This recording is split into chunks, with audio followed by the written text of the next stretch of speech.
the Warhammer Plus Sprinter Squad. We're going to be talking about handprint, footprint, and body alignment. Okay.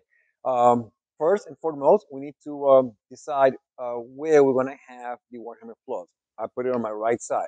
Okay.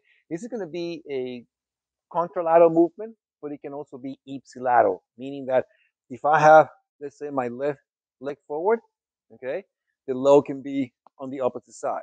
Okay. Can I have it on this side too? Yeah, you can. But if I have to pick one of the two, I prefer contralateral. Okay. Now, when it comes to footprint, notice that I have the right triangle right here. Okay.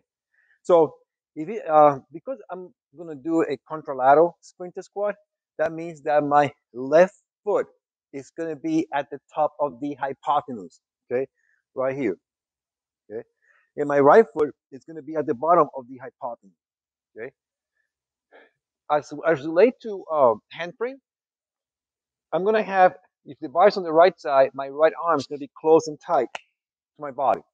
Okay, my left is gonna be right in front of it.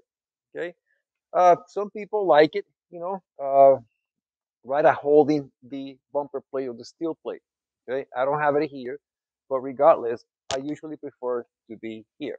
Okay, the angle of my body, and this is where Jimmy is gonna help you, is gonna be, he already knows, it's 90 degrees bar to body. Okay, that is the angle that we're trying to look up here. All right, and notice that again on my footprint.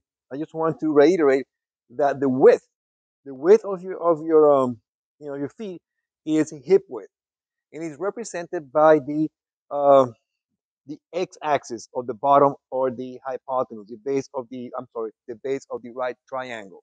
Okay, that's the width, which is about hip width for me. Okay, so once you're here, you make sure you keep neck spine neutral alignment. Okay, I like to look forward, and then sit back a little bit, or do a hinge, hip your hinge, hinge your hips. Okay, and then come up. This movement, you don't have to go all the way down. Just bring the front knee about 90, come up. Okay, uh, I like muscle activation and how it incorporates quad and glutes. Okay, but depending upon how when you go down and up, as you go down, you're gonna feel quad first, and then as you approach 90, you're gonna feel glutes. Then when you come up, both activate on the way up. Um, Last but not least, guys, calf activation is to the roof. Okay, both calf, but especially the one on the front, but really both, I mean, are on fire. Okay. Another benefit of the sprinter squat is that, notice my ankle. I'm in dorsiflexion. Okay, so it also helps with ankle mobility as a way to improve uh, dorsiflexion. Okay, uh, you don't have to do it. You don't have to, kind of like practice uh, ankle mobility. By doing just isolated dorsiflexion movement, you actually work it, um, that ankle mobility to improve dorsiflexion.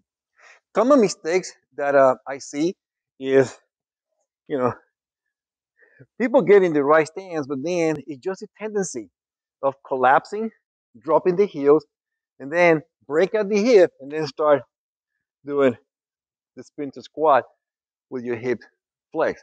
Um, that's not what we're trying to do here. Okay, so make sure again that you keep your neck, spine, neutral alignment. You sit back, keep your heels up, and then flex, or do a triple flexion and triple extension. Okay. The idea again is to create that forward intent by keeping the heels up. Okay, just like sprinters would do coming out of the block. Again, the intention, it's not to replicate the movement of coming out of the block when you sprint, but it's to train the musculature in the direction of the skill of, let's say, sprinting, or coming out of the block when sprinting. Two different things.